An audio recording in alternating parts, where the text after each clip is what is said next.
Welcome everybody. I'm Peter Corley, I'm the head of mechanical engineering.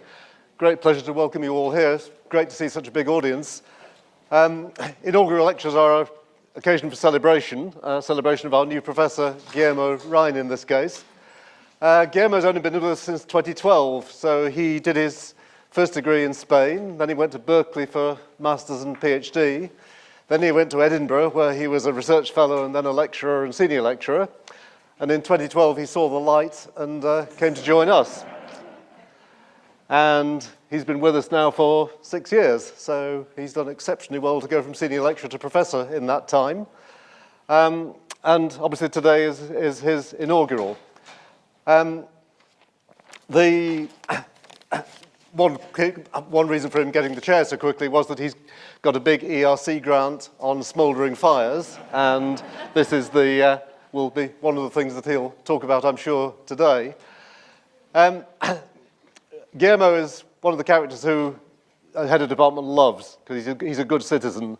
So you can ask Guillermo to do something and he'll do it, and enthusiastically. And all academics, of course, are like that, as I'm sure you understand.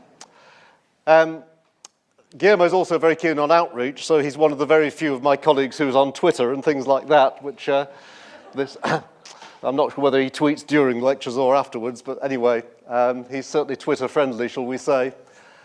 Of course, key thing that an expert in fire does, first thing to do, giving a lecture, is to turn off the smoke alarms. I am assured that this has all been done with appropriate risk assessments and with the acquiescence of the college fire department.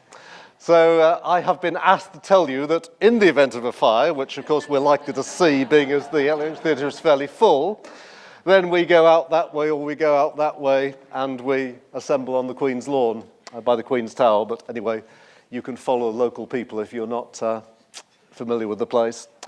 So I think that's enough of the preambles. Guillermo, over to you. Thank you very much.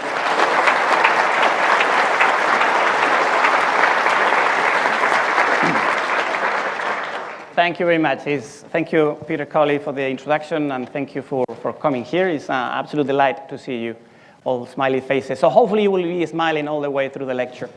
So I'm going to tell you about fire science with a Spanish accent. That's a very unique type of fire science. And I would like to start with this drawing over here that you can see. It's a drawing by our son, Alexander, 5 years old. Alexander knows a lot about fire hazards, not just because I tell him.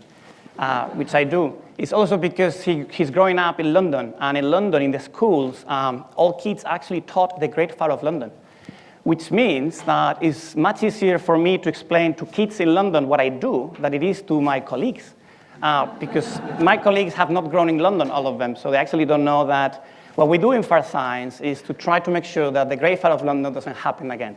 That will be a summary of what we do.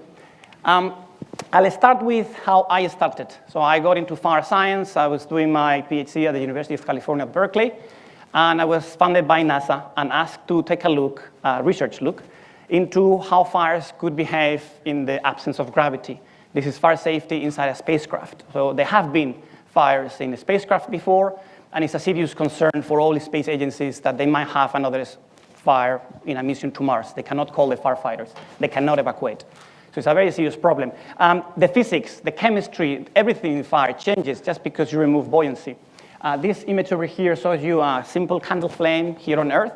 Because of the flame is hot and the smoke is hot, and buoyancy makes it move upwards. So it has this slender and preferred direction to go upwards. It prefers the vertical. But in space, there is no preferential direction. So actually, the flame has a tendency to become spherical. And that changes the complete behavior of a fire. So the lecture today is going to have 3 main points. The first one, I'm going to tell you what fire science is as a definition, why it matters. And then I will, the core of the presentation is some of the contributions that we have done. I say we because I really mean it. I've had a fantastic team. The latest additions to the team are here today. And obviously, we did the work together, and they helped tremendously in all this. So the first fire, according to Professor Asimov, not according to me, is the greatest single discovery of human history. He's referring to what happened really about 1.5 million years ago, where our ancestors in sub-Saharan Africa overcame their fear that had had for another several million years, and for once they stopped fleeing wildfires, and they actually went back and started to interact with the flames, and over the course of hundreds of years and thousands of years, they actually end up taming fire and controlling this natural process, which led to completely different cooking. It revolutionized the way actually our diet is. We could heat up our habitats, so we could actually live into northern locations because there was warm at hand. They provide light at night, where actually we could do things at night and deeper into the caves. That might be because of the paintings that we were doing in the caves.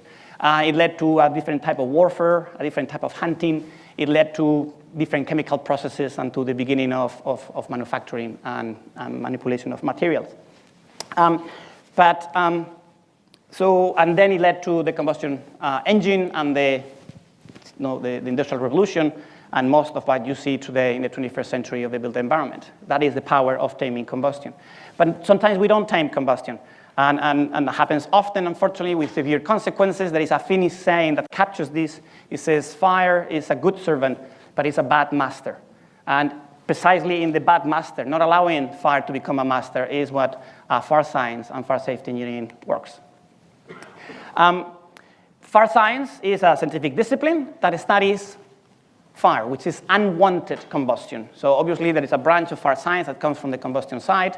There is a branch of fire science that comes from the built environment, civil engineering, chemical engineering, etc. It's a very multidisciplinary field. And it aims to produce new knowledge. It really tries to learn something that we didn't know. That's the power of science. And then we just don't produce this knowledge and leave it there in our papers or in our hard drives. We actually pass that, we transfer that knowledge to the engineers who can do something with this, which are the fire safety engineers or the fire protection engineers, because they are the ones who attempt and actually succeed most of the time in making this world safer and protect our lives, our property, and the environment. So that's fire science. Now I'll tell you something about why it is important.